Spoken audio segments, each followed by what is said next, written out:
Estamos entrando essa semana no segundo livro da Torá, o livro de Shemot, Nomes, traduzido como Êxodo.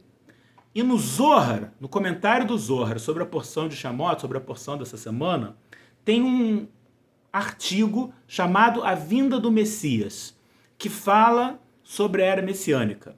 A gente costuma falar nesse artigo do Zohar nos cursos de Cabala. Quem já fez o curso de Introdução à Cabala 1, a gente costuma estudar algumas partes desse artigo. É um assunto muito importante, porque a gente vai ver que fala da nossa época. Ele começa assim, estou lendo do Zohar. Rabi Shimon Zakaf Yadoi Bahar. Rabi Shimon, autor do Zohar, levantou suas mãos e chorou. Veamar, e disse: Vai man desdaman beuzimna, pobre daquele que estiver vivo naquela época. Vezakarro lakei man desdaman vestakar beuzimna. E feliz é a porção daquele que estiver vivo naquela época. E assim o Zohar começa um longo artigo sobre a era messiânica, com uma contradição.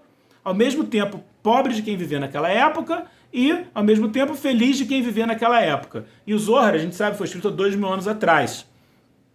Mas todos os cabalistas falam, mais recentes, que esse artigo se refere à nossa época. Não é daqui a 1 milhão de anos, não é daqui a 100 mil anos. Nós vivemos nessa época, nessa era messiânica, pobre de quem viver nessa época, feliz de quem viver nessa época. Então, de um jeito simples, a gente pode ver, feliz de quem viver nessa época. A gente teve inúmeros avanços científicos e tecnológicos que tornam a nossa vida muito mais fácil que a dos nossos antepassados. Medicina, mesmo instalações na nossa casa, a gente tem instalações elétricas, instalações hidráulicas, facilidade de viajar, sabe? A vida era muito mais dura e mais difícil na época dos nossos avós, dos nossos bisavós, do que na nossa época, que a gente tem facilidades incríveis, água encanada, coisas que a gente nem se dá conta e que a gente tem hoje um acesso com facilidade.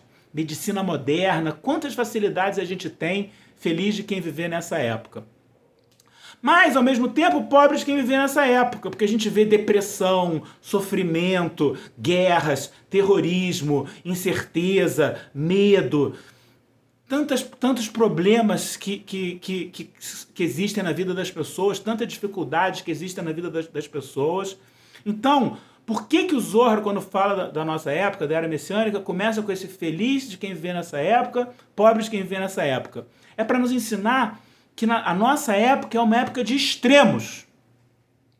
E que, dependendo da nossa consciência e dependendo do nosso comportamento, nós escolhemos em que sala de cinema a gente vai estar. Feliz de quem viver nessa época ou pobre de quem viver nessa época? É claro que todos nós preferiríamos ou desejamos estar no filme, na sala de cinema, feliz de quem viver nessa época. E não na sala de cinema, coitado, pobre de quem viver nessa época. O que a gente pode fazer?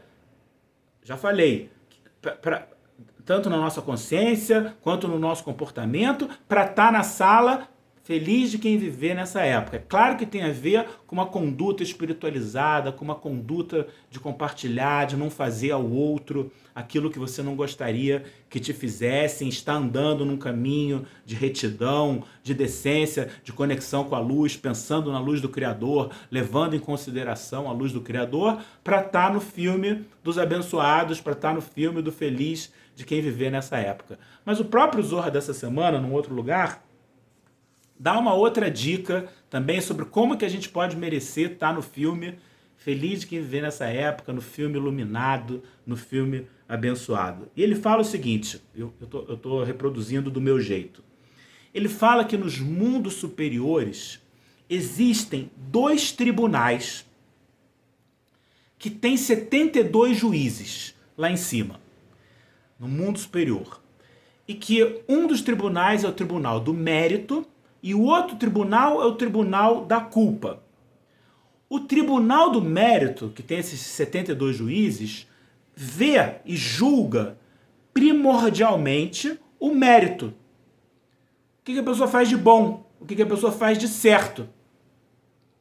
E o outro tribunal, que também tem 72 juízes, o tribunal da culpa, vê primordialmente a culpa, vê primordialmente o lado negativo. E nós empoderamos, nós damos poder para cada um desses tribunais de acordo com as nossas ações.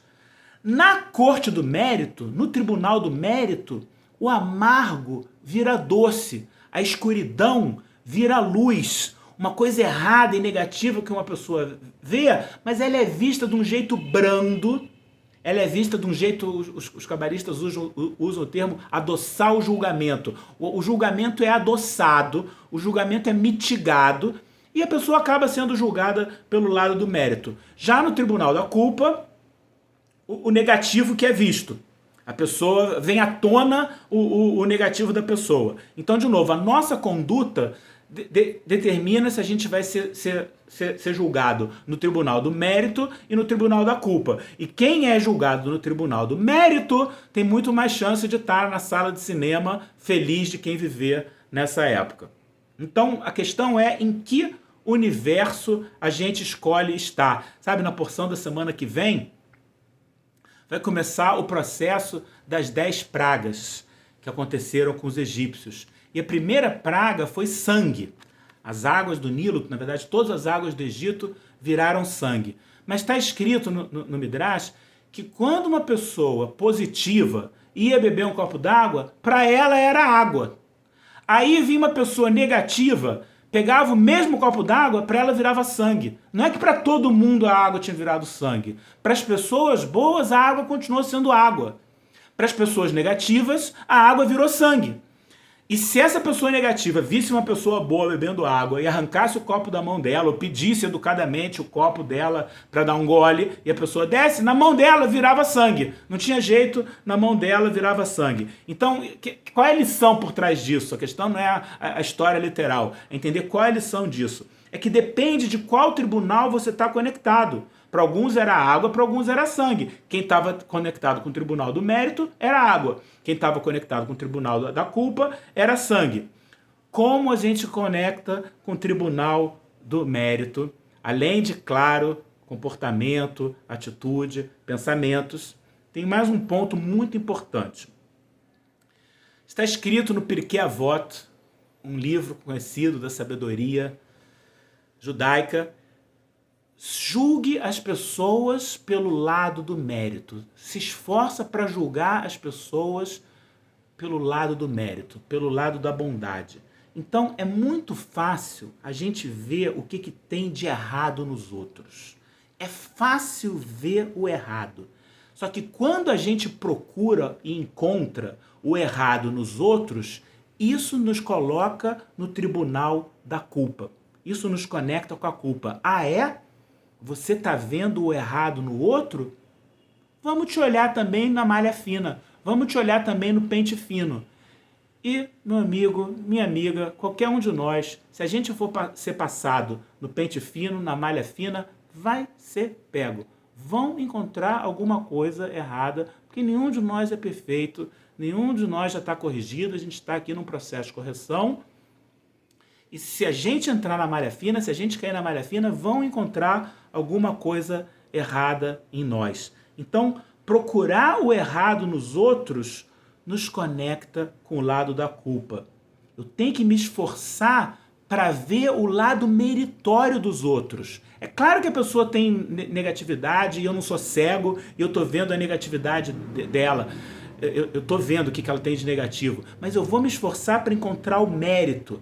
Ver o lado do mérito dos outros ajuda a nós mesmos nos conectarmos com o lado do mérito, inclusive nos ajuda a ver o nosso próprio bem, porque quando a gente julga os outros demais, a gente acaba encontrando os nossos próprios podres, e aí isso abaixa a nossa autoestima e nos desconecta da luz. Então, uma dica importante para essa semana e para a vida inteira: se esforça para ver o lado bom, se esforça para ver o lado meritório da outra pessoa.